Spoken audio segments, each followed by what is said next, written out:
नमस्कार, आप सबका हार्दिक स्वागत।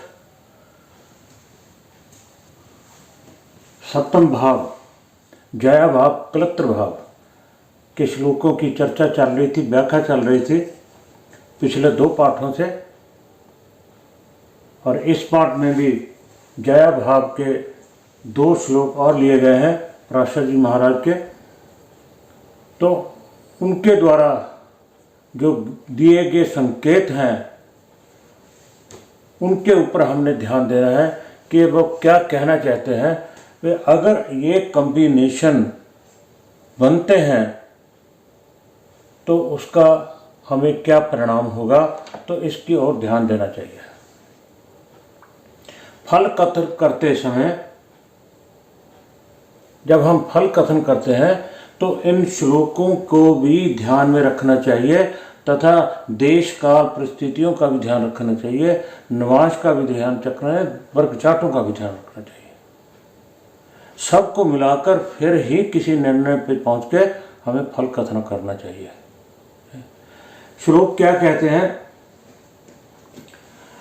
मंद भे शुक्र गहे बा जय दिशे शुक्र शीते। मंद भे शुक्र गहे। मंद में शनि को कहा गया क्योंकि शनि सबसे स्लोएस्ट प्लैनेट है, धीमी गति से चलता है, 30 अंश जो है 2.5 वर्ष में पूरा करता है, इसलिए इसको मंदे बोला गया है। मंद भे शुक्र गहे। शुक्र या शनि इनके घर में जय दिशे शुभ कशित है। जय दिशे शुभ कशित है। जो जयाधीश है, जयाधीश कौन? सप्तम जो है उसको जयाधीश बोला गया है, कलत्रे भी बोला गया है। मंद में शुक्र गहे बा के मतलब या फिर शनि के घर में शुक्र हो या शुक्र के घर में शनि हो। शनि के घर में शुक्र या शुक्र के घर में शनि हो, वह जयाधीशे शुभ किशिते। और जो जयाधीश है, सप्तमेश है, उसके ऊपर शुभ दृष्टि, शुभ किशिते, तो उसके ऊपर शुभ दृष्टि हो। स्व उच्चगेतु विशेषण, स्व उच्चगेतु विशेषण। और साथ में ये कॉम्बिनेशन भी बताया गया है कि वो अपने उच्च राशि और अपने उच्च राशि का हो तो क्या होगा? विशेष में तो विशेष करके बहुभार्यो नरो भवेत। ऐसी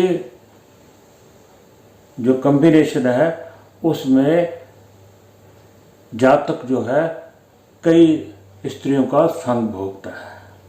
बहुभार्यो नरो भवेत, चाहे समाज उसको एक ही शादी का इजाज़त देता है, अरे एक ही पत्नी की इजाज़त है कानून के द्वारा, कोर्ट के द्वारा, परंतु उसका संग कई औरतों के साथ होता है, ऐसा शास्त्रों ने बताया गया है। हम देख लें कि उन्होंने क्या कहा है। मंद गए शुक्र गए बा जय दिशो शुभ कशिते। शुभ कशिते शुभ ग्रह द्वारा। शुक्र किसके घर में? शनि के घर में। शनि किसके घर में? शुक्र के घर में। अगर मेष राशि की पत्रिका हो तो यहाँ शुक्र आ जाएगा। शुक्र यहाँ आएगा तो यहाँ पे शनि की 2 राशियाँ आ जाएंगी।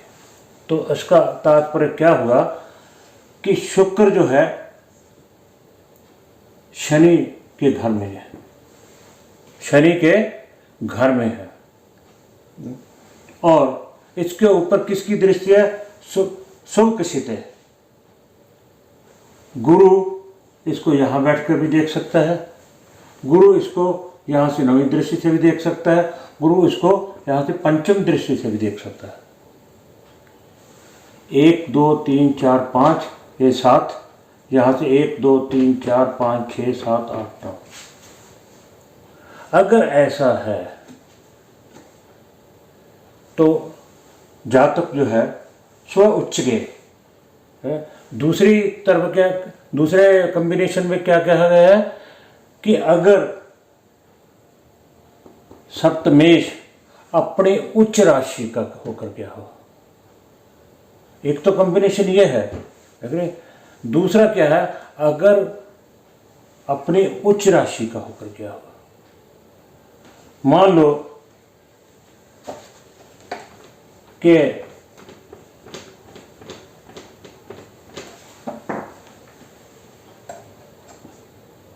यहां कर्क राशि की पत्रिका है, तो यहां क्या आ गया, शनि है।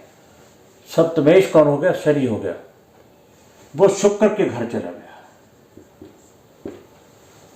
शुक्र के राशि का होकर चला गया और गुरु ने उसे दृष्टि दे दी।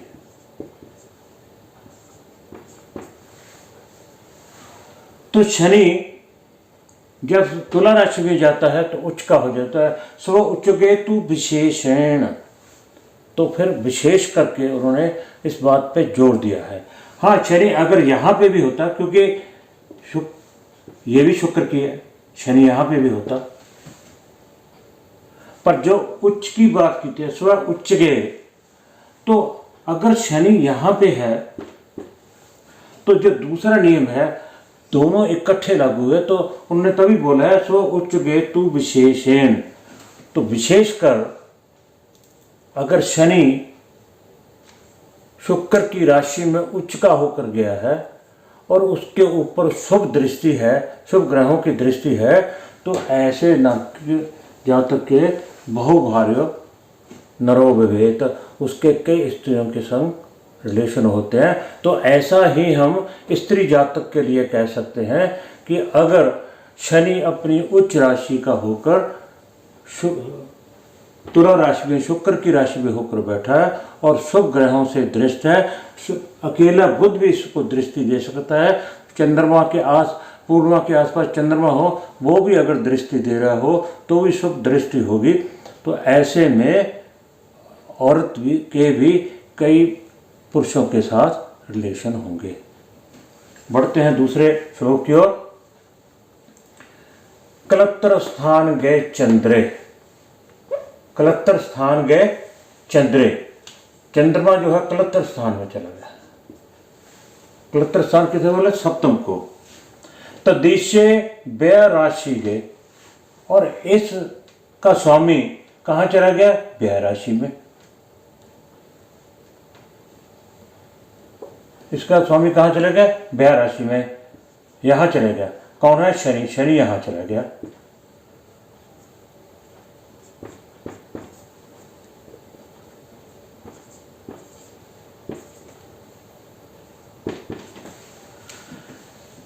कलत्र स्थान गए चंद्रे, चंद्रमा सप्तम भाव में हो, तो दिशे वे राशि गए, वे राशि गए 12वें भाव में गया हो, ये लगन से 12वां है। कारको बलहीनश्च दार सौख्यम न विदेत, जो कारक ग्रह है वो बलहीन हो, जो कारक ग्रह है वो बलहीन हो। दार किसे बोलते हैं, स्त्री को। दार सौख्यम न विदेत, तो ऐसे में उसको औरत का सुख प्राप्त नहीं होगा। अब बात आती है कारक को। कारक कौन है, स्त्री जातक के लिए 2 ग्रह कारक हैं, एक चंद्रमा, दूसरा शुक्र। दोनों ग्रह हैं। शुक्र शादी का कारक जरूर है, पत्नी स्थान का कारक जरूर है, मगर चंद्रमा भी स्त्री कारक ग्रह है। अगर ये दोनों बलहीन हो जाए और ये व्यय स्थान में यहाँ से क्या प्राप्ति होती है? मोक्ष। ये छठे सप्तम से छठा है, ये सप्तम से छठा, 1 2 3 4 5 6 छठा, ठीक है। यहाँ से ये 12वां है, 12वां। तो कहते हैं क्लता स्थान के चंद्रमा यहां आ जाए, चंद्रमा यहां पर है और यहां का स्वामी 12वें में है और जो कारक हैं दोनों स्त्री ग्रह कारक हैं, तो इसका क्या अर्थ हुआ कि उसको स्त्री का सुख प्राप्त नहीं होगा। सीधी सीधी बात है, उसकी औरत मर जाएगी, मरण होगा उसकी औरत का, उसको स्त्री। फिर ये होता है कि क्या उसको दूसरी स्त्री का भी सुख प्राप्त नहीं होगा? नहीं, ये भी तो प्रश्न हो सकता है। चलो एक की डेथ होगी, दूसरी भी तो करवा सकता है, नहीं? तो बात यह है कि जब ये कॉम्बिनेशन है, नहीं? इस स्थान का स्वामी 12वें भाव में चला गया, नहीं? और जो दोनों ग्रह हैं, कारक ग्रह हैं, दोनों बलहीन हैं, कमजोर हैं, तो उन्होंने स्पष्ट तौर पर लिखा है उसके दार सौख्यम न विदेत, उसको औरत का सुख प्राप्त नहीं होगा, ऐसा कहा गया है। तो हम सप्तम भाव के जो है श्लोक कर रहे हैं, होगा शायद एक पाठ इस सप्तम भाव का और होगा, उसके बाद हम फिर अष्टम भाव की श्लोक लेंगे। इस में सिर्फ इतना ही, कृपया सिर्फ एक बात पे ही रिजिड मत रहिएगा, उसको फ्लेक्सिबल होकर चारों तरफ से सोचने की कोशिश की। तो भी श्लोकों में क्या कहा गया है,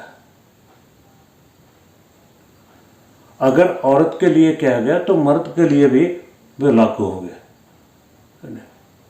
ये उन्होंने हमें संकेत मात्र समझाया गया है, आगे समझना आपकी अपनी बुद्धि के ऊपर है। इसलिए मैं बार बार कहता हूँ कि स्वयं अध्ययन अति जरूरी है।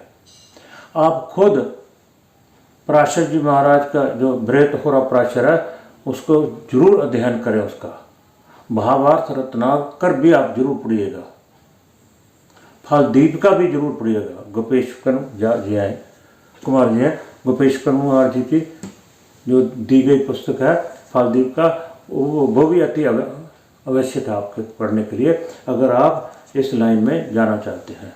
आपको बेसिक 1 से लेकर 111 हो गए, अगर आप पढ़ लोगे, आप मेरे हिसाब से कुछ ना कुछ आप अपने लिए कर सकते हैं। आगे जाकर टॉपिकली जब हम विषयों पर करेंगे चर्चा, कुंडली विश्लेषण करेंगे, तो आपको आसानी रहेगी। इस पाठ में इतना ही। आप सबका बहुत बहुत धन्यवाद।